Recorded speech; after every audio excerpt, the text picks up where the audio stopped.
to another episode of the Digital Electronic World Point Report with your hostess, Margarita.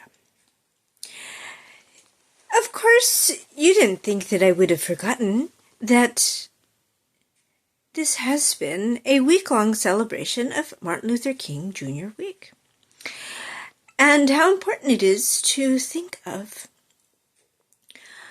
this country's progression and celebration of civil rights in the 21st century. Now, I know the holiday itself was on Monday, his actual birthday.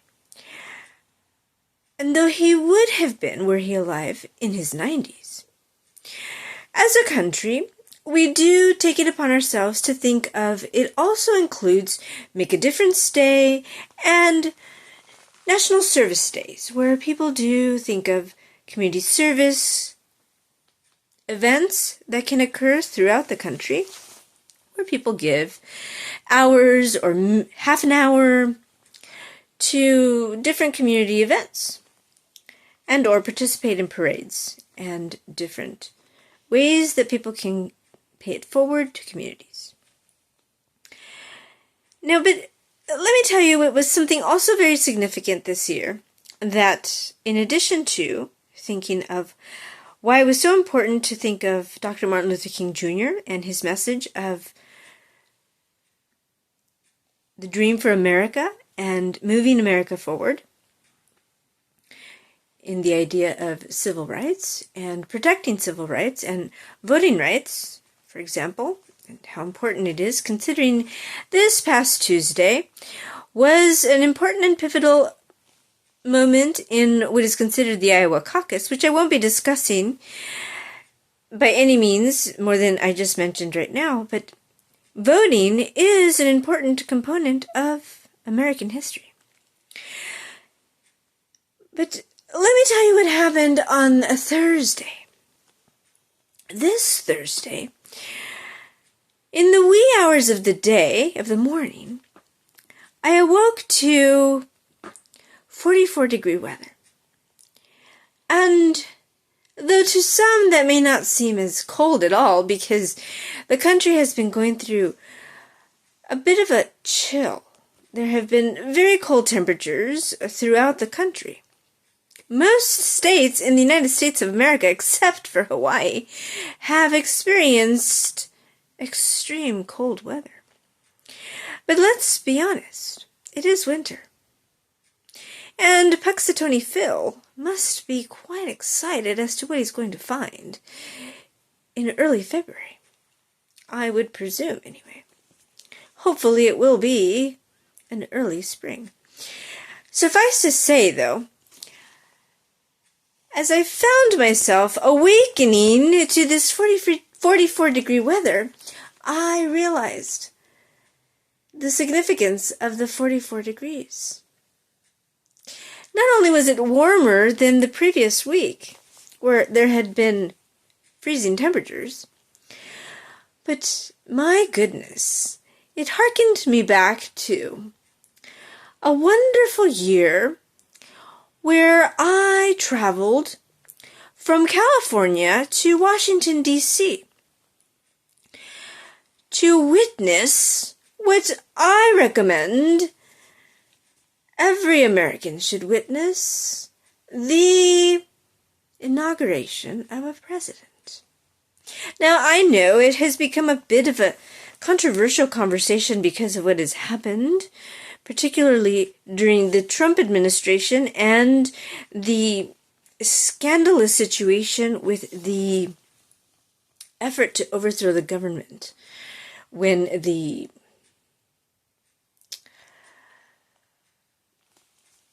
people who were violent at the Capitol did what they did on January 6th. On the very day that the votes were to be certified as to who had won the election. Now, I, of course, think that that was very wrong what they did. And I have already said that before. But why I'm talking about the inauguration that I went to is because it was impactful to me in a very wonderful way. And forever in the rest of my days that I am alive, I will remember it as what every American should participate in. Because it was magnificent. It was extraordinary. But it was cold, and there's no way around that. It was so cold. And if you can't stand the cold, then, yeah, you definitely shouldn't be there. Because as the plane was landing, they announced it was 16 degrees outside. And then it got a little bit cold, a little bit warmer. It was 17 degrees when the plane had actually connected to the airport.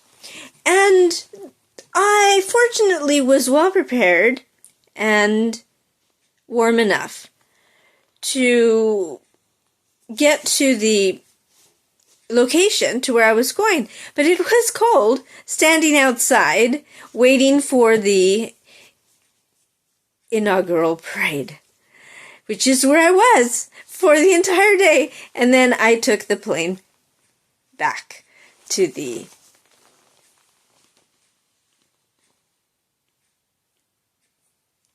home. And so it's so important to know, yes, I get giddy, I get excited, I get so emotional from the excitement of how much energy it took to get there and to return, because I didn't ever anticipate it would go any other way than to be fantastic. And before the January 6th situation, that is what I believe inaugurations were always to have been. And having been there in 2009, as I said, as I landed in the morning, it was very early, and I had taken a red eye to get there. So from California all the way to Washington, D.C., and then through the area to get to D.C. downtown where the parade was, and then watched the parade. It ended, and then I got to my flight, and then returned back to California, and then I was back at work the next day. So it wasn't, I took the day off, the day of the inaugural parade, of the inauguration. But what I'm saying is it was a fascinating experience. And yes, I went by myself, but I have to tell you that there were two people that I asked if they would go with me, if they wanted to go with me, and they were just too busy. They just didn't have time to go with. And I don't blame them at all, because sometimes people just don't have the ability to change their plans. But I had the wherewithal to have booked my flight, gotten there, and then I returned back safely. And that is the experience of a lifetime, because that weekend I had participated in service projects for Martin Luther King Jr. weekend. And so it was a fascinatingly extraordinary weekend for me that I will always cherish and continue to cherish. And so this is why I say it was a beautiful morning to wake up to 44-degree weather, because the inauguration was for the 44th president, President Barack Obama. And the brilliance of being there was meeting people from around the country, people from Ohio, from Florida, from Texas, and the warmth of energy that we all had just from talking about how wonderful it was to be there. And yes, it was cold. It was cold, temperature-wise, but not from an enthusiasm about what the country was going to go through as a metamorphosis, because here we were on the precipice of a new presidency. And this is why I am sharing this as a memento of importance, because one should never underthink or ignore the importance of having been somewhere where I feel like I was just one morsel, one piece of granular thought in that entire sea of people that were there.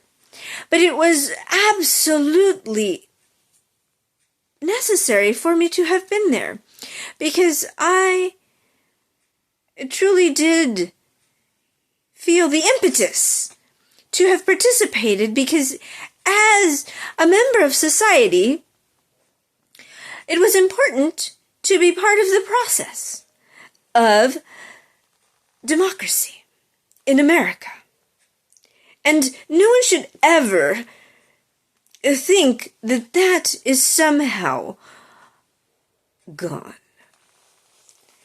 And despite so much antagonism that spews out of some people,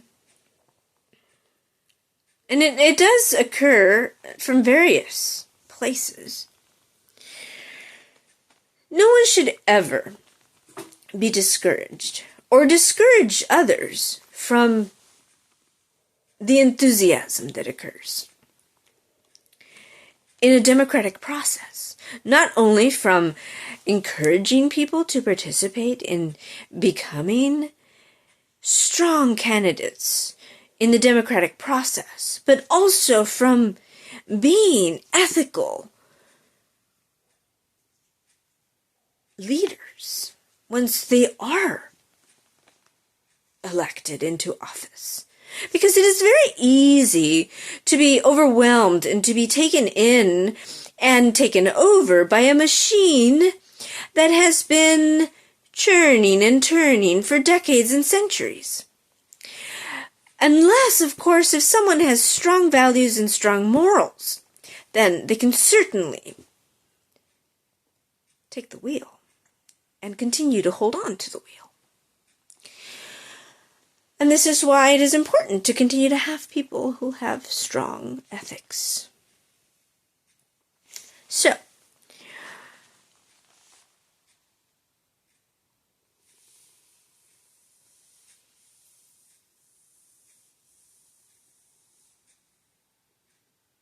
it is a bit of a challenge for a lot of people who don't see the forest for the trees. Because when there is a lot of antagonism, it's very easy to stay in the complexity of the moment. But it is necessary to be able to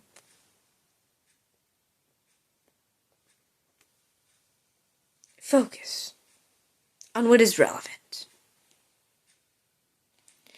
And this is why sometimes there are some people who become discouraged by a process that is actually very necessary, because it withstands time, energy, and generations.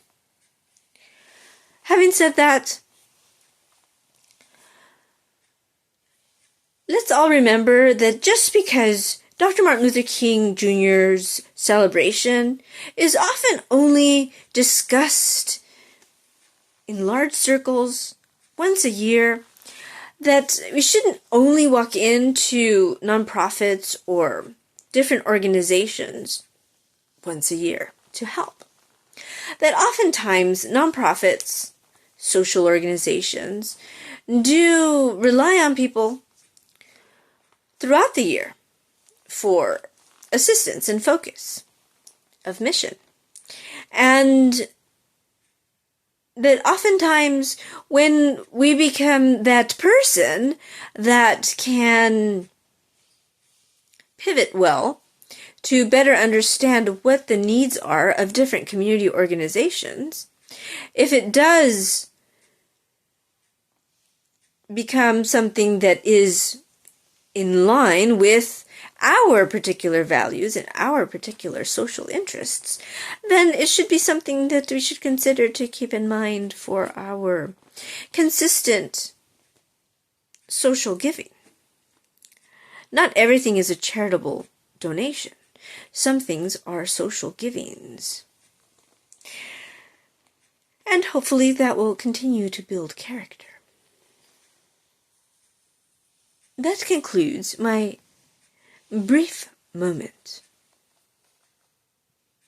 regarding Martin Luther King Jr. Day 2024 and the importance of thinking of what were some spectacular, fascinating contributions in regards to the democratic process. Some of you might be thinking, how did I actually participate in a community project this year? Well, I want to tell you the relevance of how long I have been contributing to community projects before I answer that question. In the late 1990s, yes, the previous century, I participated in service learning trainings of youth ages 11 to 17, where I was training youth to develop service learning projects. And among them was teaching during the MLK weekend how to participate in service learning and develop community projects. And some of the best projects were, now there were a lot of fantastic projects, but some of the best projects were the MLK weekend projects, the Make a Difference Day projects, because they were fascinatingly diverse and inclusive. And it was really interesting to see how everybody joined together to better understand each other, and the different combinations of results were what I found to be spectacular. And so that was in the early 1990s. And it wasn't the first time I had ever heard of Dr. Martin Luther King Jr. I, of course, grew up with understanding what his civil rights movement communication had been throughout the world and throughout the country in the United States. And for me to have been able to pay that forward in the 1990s through my AmeriCorps service was important. And this is why, as I hearken back to my participation in attending the inauguration in 2009, it was very special to have attended. But I have to say, it was so cold, but it was warm. It was just warm to have been there with so many facets of the country. People who were there, and we were all talking about the various aspects of our communities and why we were there and believed strongly in the future of what our country was going to be. And of course, it still is, very much, because it has the potential to be even better yet with every election that occurs. Be well, America. This is your hostess, Margarita, with the Digital Electronic World Point Report. Have a great evening.